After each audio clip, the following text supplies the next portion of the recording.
Hi, welcome to my video. Now in this video, we're gonna do a quick summary on the properties of gases, which is the first chapter for physical chemistry students. So now without wasting any time, let us go to some of the sub-concepts that are found under the properties of gases, okay?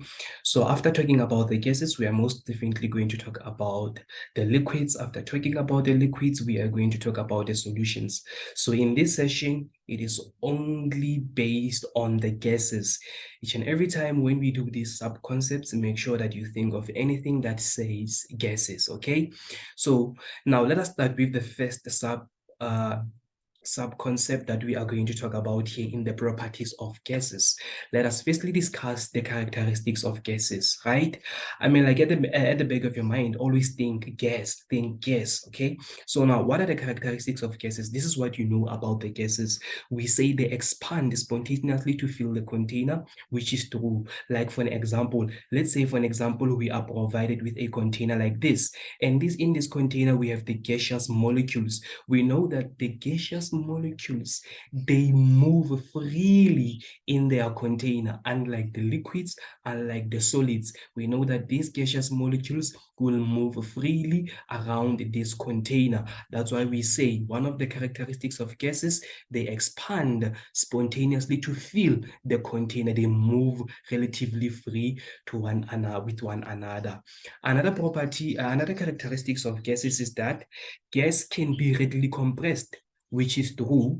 Like for an example, these are gaseous molecules, right? So that means if maybe I have a compressor in this container, and then I decide to push this compressor downwards, these gaseous molecules will be clustered at the base of this container when I compress all of these gaseous molecules. Meaning gaseous molecules, one of their characteristics, we say that they can be readily compressed. It is easy to move these gaseous molecules at the base of their container. Okay, they are readily compressed. And therefore, the last characteristic of gases, it's that we know that gases occupy far more space than other states of matter, which is true. Like I said, we said basically from the first characteristics, we just said that gases expand spontaneously. So this characteristics, which is the third one, it actually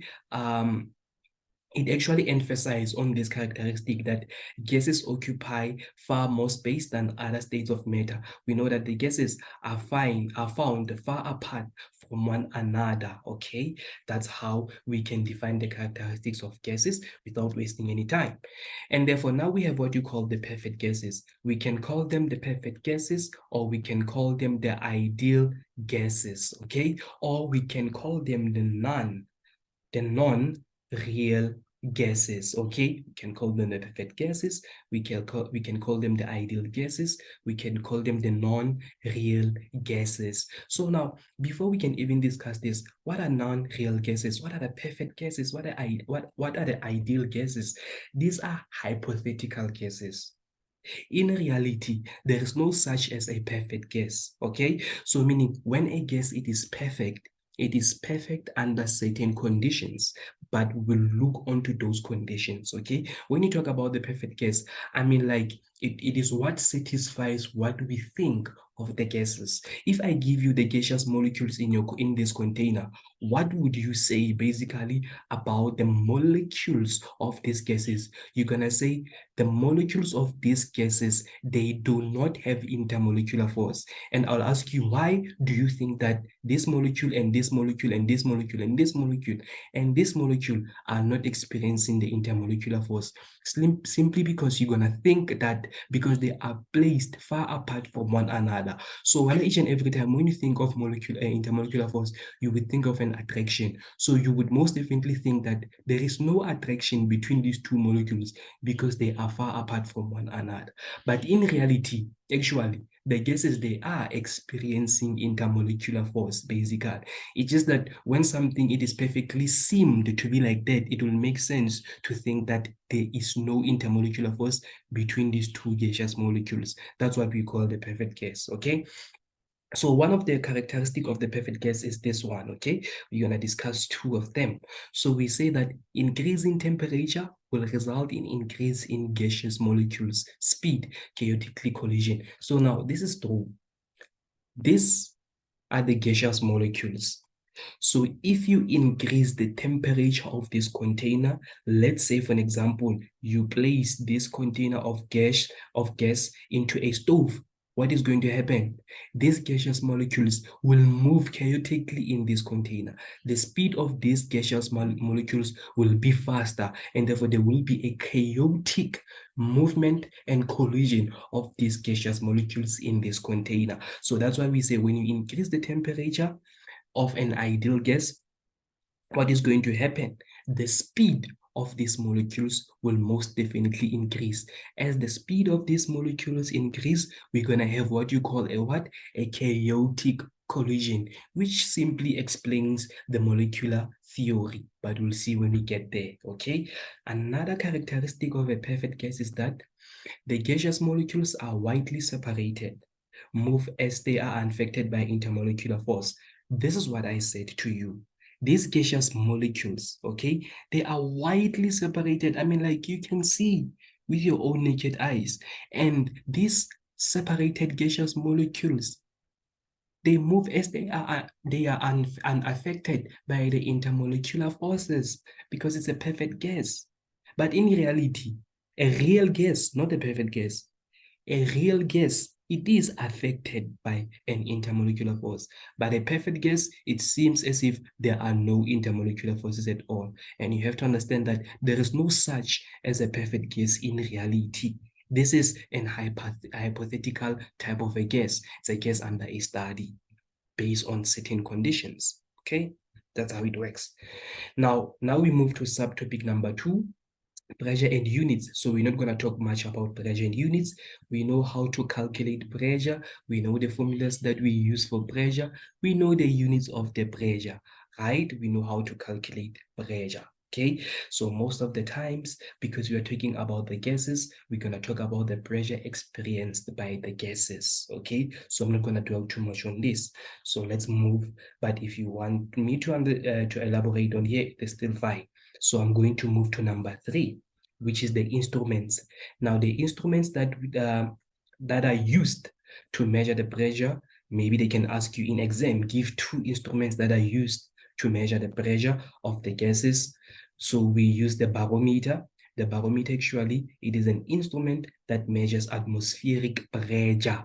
Okay, and then we have manometer. Manometer, it is an instrument or a device that measures liquids or gas in a vessel or in a container. But because we are talking about the gases, we can see that manometer can also measure a gas in a vessel. Like for an example, let's assume that this is a vessel and then we have manometer hooked into this vessel. And this manometer will be able to read the pressure of these gaseous molecules in this vessel. Okay, so manometer, barometer, so far these are 2 types of instruments that we use to measure the pressure. They can ask you maybe give 2 instruments, okay, in exam. So for safety, let's just learn about them. Now, topic sub number 4, we have the gas laws. The gas laws are also covered as well, but I believe we have to go through them a little bit, okay? So we have 4 basic variables that we are going to deal with under the gas laws, okay? Remember, we are talking about the gases, okay? So we're going to talk about the pressure, the temperature, the volume, as well as the number of moles, okay? And we all know that the units supposed to correspond as well, and we know the specific units that we are going to deal with.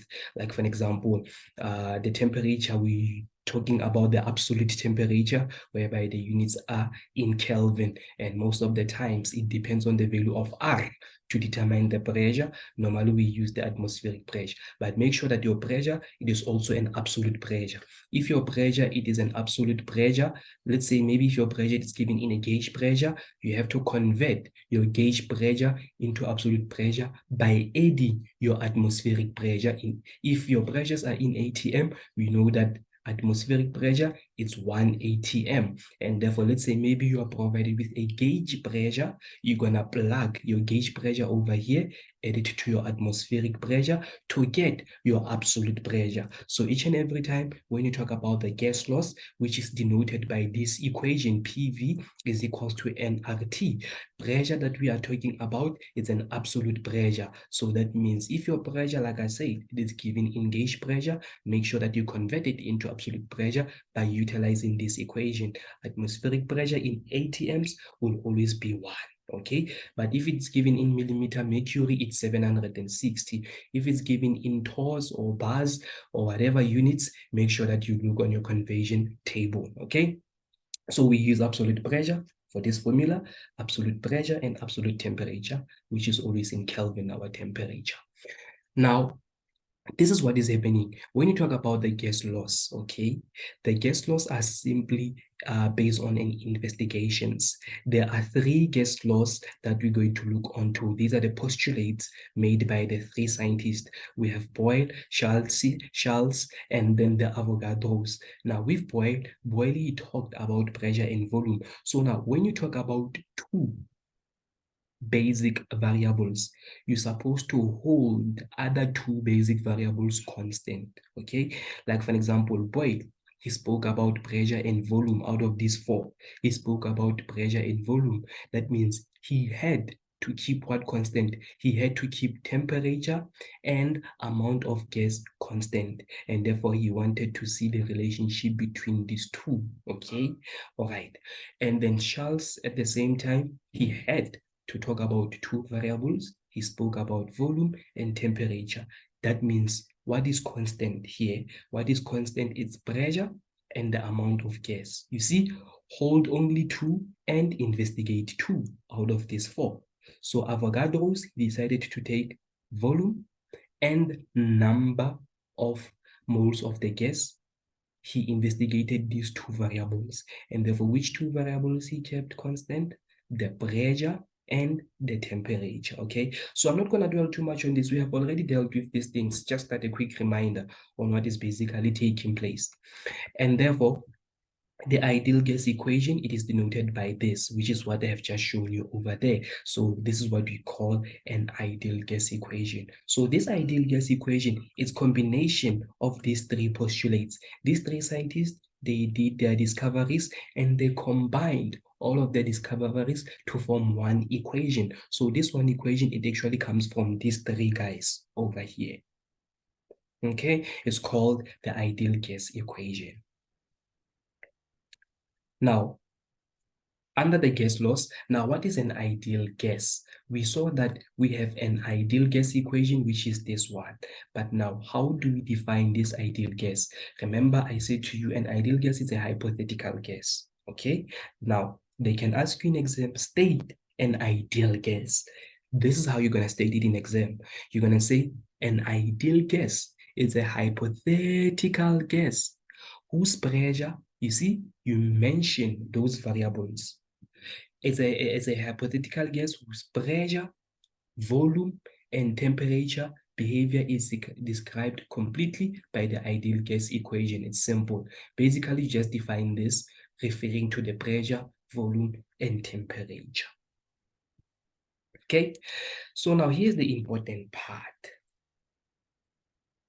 Let's talk about the real gas. Now we are no longer talking about an ideal gas. So now what is a real gas? Real gas, we say it behaves more like a perfect gas or more like an ideal gas. Okay, at the lower pressure by having negligible volume. So this one I'm gonna have to discuss it, okay, with you so that you can understand it. So now, this is what is happening. I love using my containers. Let's say we have a container, right? Now this container, most definitely, it has the gaseous molecules, or we can say it has the gaseous particles. These are the gaseous particles. It's a gas in this container, right? So we want to describe this with a real gas. There is a real gas, there is an ideal gas. A gas, to be real or to be ideal, it depends on the conditions. What conditions? It depends on conditions such as pressure, such as temperature, such as volume, and so forth. So that's how you can conclude that the gas presented in this container, whether it is a real gas or it is an ideal gas, you have to talk about those parameters that I have just mentioned: pressure, temperature, or volume. Right. Here, they are saying to us, real gas, it actually behaves more like a perfect gas at the lower pressure by having negligible volume. So now, this is how a real gas tend to be a perfect gas. All right, now let me show you what is a low pressure. So again, I love talking about the compressor because it makes everything to be much more easier. So let's say here I have a compressor, okay? This is a compressor. And then I'm gonna copy the very same container on the other side next to this one. Say I lower my compressor now. We're gonna compare this and this beaker, okay? And therefore I lower my compressor. Now what is going to happen when I lower my compressor in this container? These gaseous molecules will most definitely cluster or will most definitely collect at the base of this beaker, right from here to here. Now, this is what is happening. The gaseous molecules in this beaker, their pressure is very high. Sorry, it's very low. It's very low. Let me erase this, okay? Erase this. So the pressure of these gaseous molecules in this container, it is very low, right? The pressure of these gaseous molecules in this container, it is very high. How do you tell that the pressure is high, the pressure is low? Now, the pressure is high because, look, I just compressed these gaseous molecules. So that means these gaseous molecules, they are under pressure because they are under a little bit of volume, meaning they are close to one another. They are pressurized. They are under high pressure. They're experiencing high pressure. They can't even move. It's hard for them to move easily in this container. But these gaseous molecules, because the compressor, it is up there, look at the volume. The volume is very large. So that means the volume occupied by these gaseous molecules, it is very large. So that means the pressure in this container, it is very low because they can move free in this container. You understand? So now, this is what I want you to understand. When the pressure is very low, the volume, it is large. Normally, we love saying pressure, sorry, the volume is large. Why am I drawing arrow that points downwards? Fast. Let me just erase. So now, when the pressure is low, they move freely, they are happy, the pressure is low, they are not under high pressure because they can move easily. So that means the pressure is low. That means the volume occupied by these gaseous molecules, it is large compared to this one. But here we have high pressure, they are under high pressure. That means look at the volume, it's low, it's small. So that means we have a decrease in volume. So pressure and volume, they are inversely proportional. High pressure means low volume. Low volume means high pressure. These two variables, pressure and the volume, we say they are inversely proportional, okay? Which is one of the experiment that was done by Robert Boyle, okay? Which is that.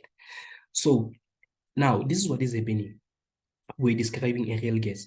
So that's why we say a real gas, meaning here we are talking about a real gas deviating to be an ideal gas. Actually, this is a real gas behavior, more like a perfect gas at lower pressure. So now here we have a low pressure by having negligible volume. What do they mean when they say negligible volume?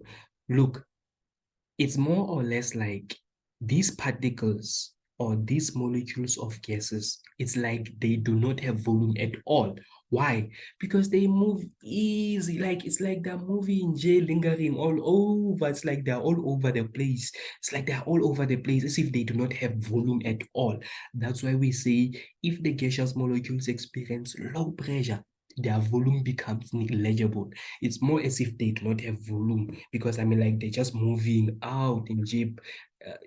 crazily nje there, you understand? But here, we can't say volume is negligible. Literally, we are compressing these gaseous molecules. So that means they occupy a certain specific volume. Here, we are grouping them together to have a certain volume. So here, when we have a high pressure, that means volume, it is not negligible. Here, the volume, it is negligible. So here, they are actually talking about one of the properties of a non-real gas or ideal gas. Ideal gas is ideal because it has low pressure and negligible volume. Okay, that's why here they're telling you that a real gas to be a perfect gas, a real gas to be a perfect gas, you have to change one of the conditions such as pressure. I don't know if that is making sense. All right, before we get to the questions, before we do problem solving, let me take the questions. Right, now let us try to solve this question, okay? Example number 2. So basically there's an answer, but there are no steps. So using the perfect gas law or the combined gas law, okay? We can use those of Boyle, or now I love doing it like this, so I'll show you.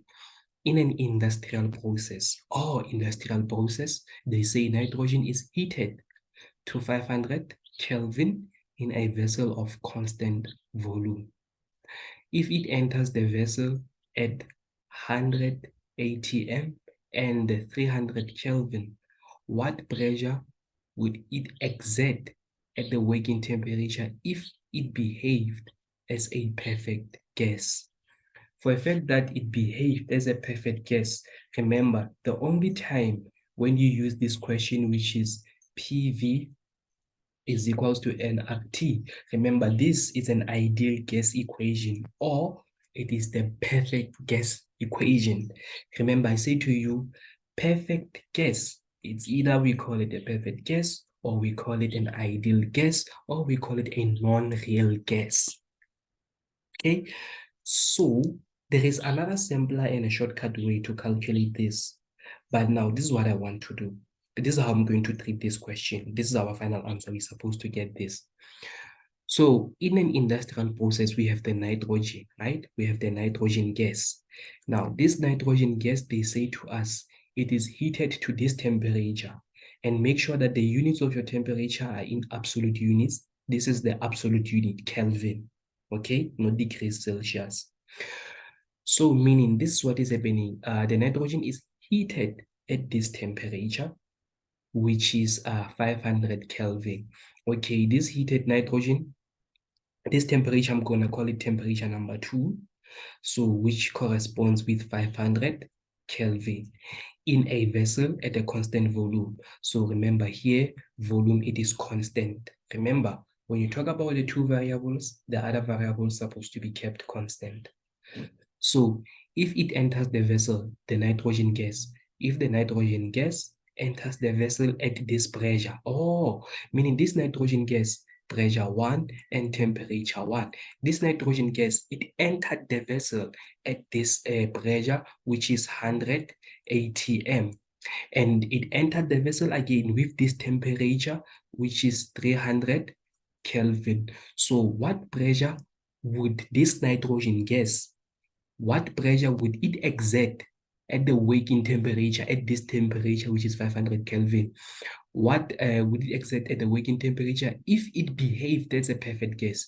If it behaved at a perfect gas. So that means we want to determine pressure number 2 that goes hand in hand with this temperature. So you can use that formula that says P1 over T1 is equals to P2 over T2. That's the simpler way to do it. But I love doing it in this way. I can use this equation because this equation, like I said, it's a combination of those three. So from this equation, let me derive it fast. So you're going to say PV is equals to nRT. So let's work with, remember, we are working with pressure and the temperature. That means NV, they're going to have to be kept constant. So this is what I'm going to do. I'm going to group them together, even this constant.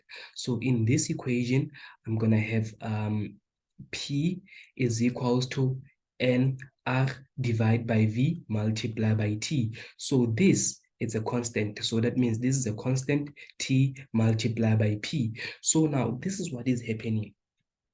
I'm gonna make constant subject of the formula, I'm going to divide both sides by T.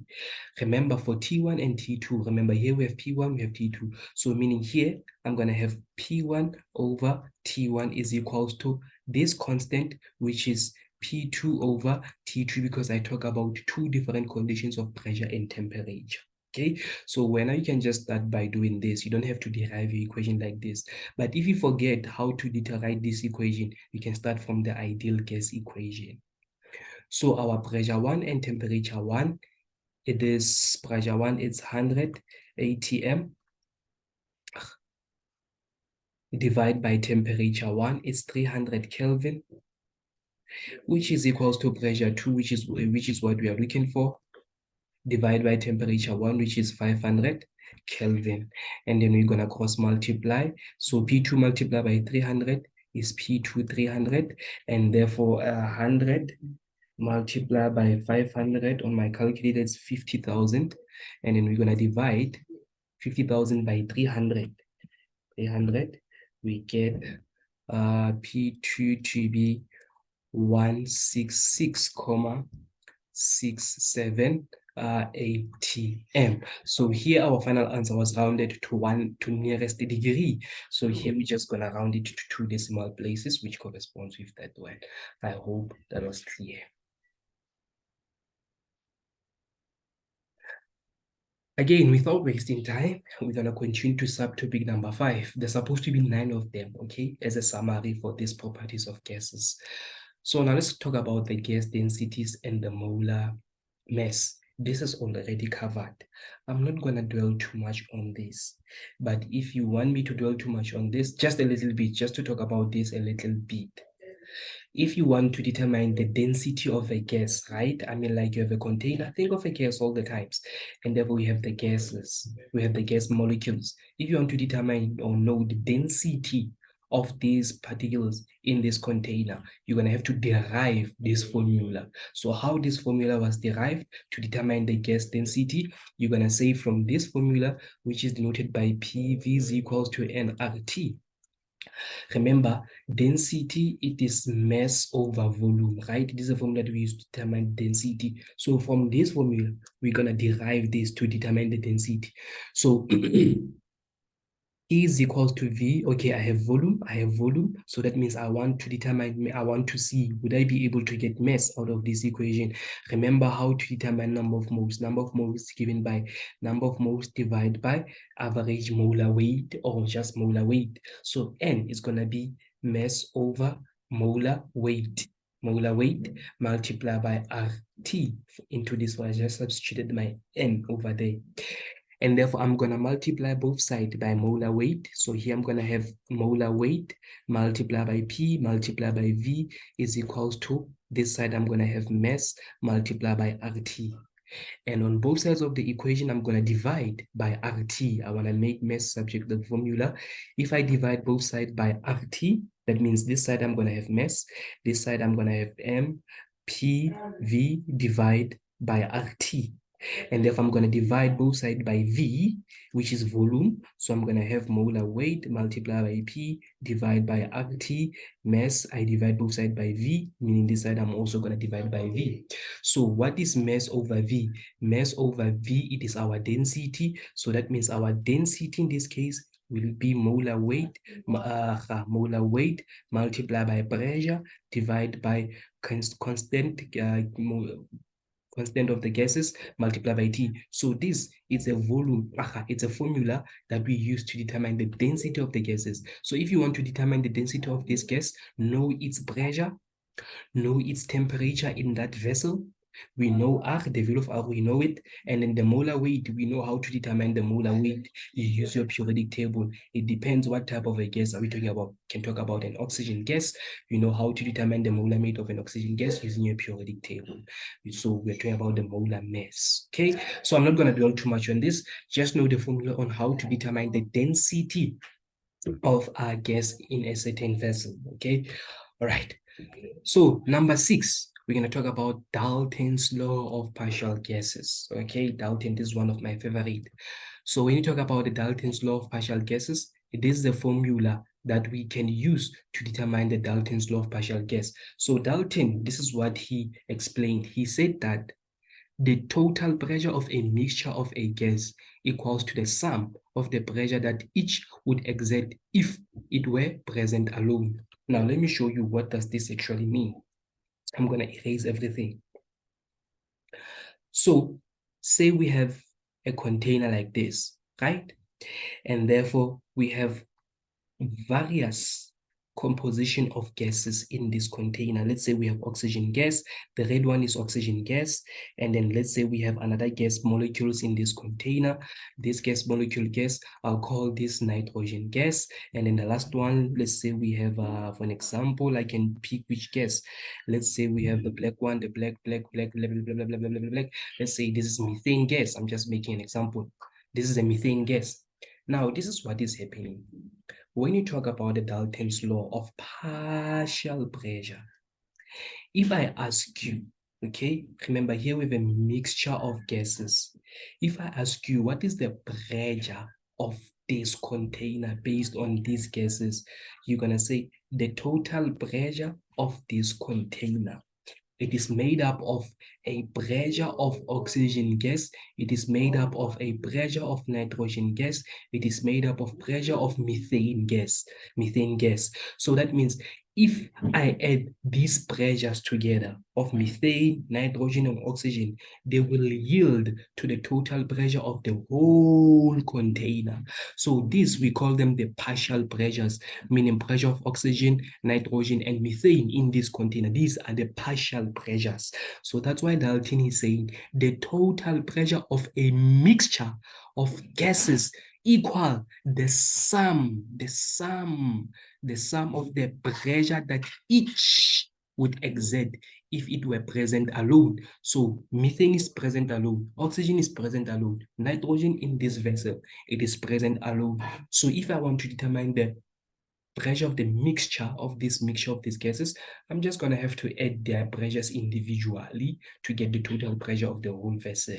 Okay, so, and then for this case to be true of Dalton's law, the temperature and volume must be kept constant.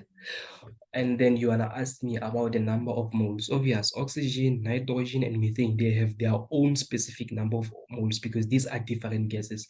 Now, we are not talking about one gas. We are talking about combination of gases in one vessel. I get it first. I was talking about only one gas in a vessel. Now we are talking about the combination of gases in a vessel. Hence why we are now talking about the Dalton's law. This is where it starts, okay? But we are talking about the pressure when you talk about the Dalton's law. So that means temperature and volume of this vessel is going to be the same. The volume here, it is the same. The temperature is supposed to be the same, but the pressure and the number of moles per gas, it is not going to be the same, most definitely. So the formula that we use again to determine the partial pressure, it is this, which is called by partial pressure is equals to mole fraction multiplied by total pressure. So if I want to determine the partial pressure of oxygen in this container, I'm going to say the partial pressure of oxygen in the container is equals to mole fraction of oxygen. I know how to determine my mole fraction. Mole fraction, it is denoted by this equation, number of moles of my whatever component divided by total number of moles. So number of moles of oxygen plus number of moles of nitrogen gas plus number of moles of methane, they're gonna give total number of moles in this container, obvious. So if I want to determine my mole fraction of oxygen, I'm gonna say number of moles of oxygen divided by total number of moles, which is this plus that, and then I get my total number of moles, and I get my mole fraction, and therefore this is the total pressure. Okay, maybe they're gonna give you the pressure of the vessel, and then they give you maybe number of moles or mass of oxygen, nitrogen, and this, and then you're gonna have to do your conversion to determine number of moles, determine that. Therefore, we can use that. So That means here we're gonna say total pressure, and then we get the partial pressure of oxygen. Same applies to nitrogen and methane gas. So the meeting is about to end. We'll continue with the next session. So let me try to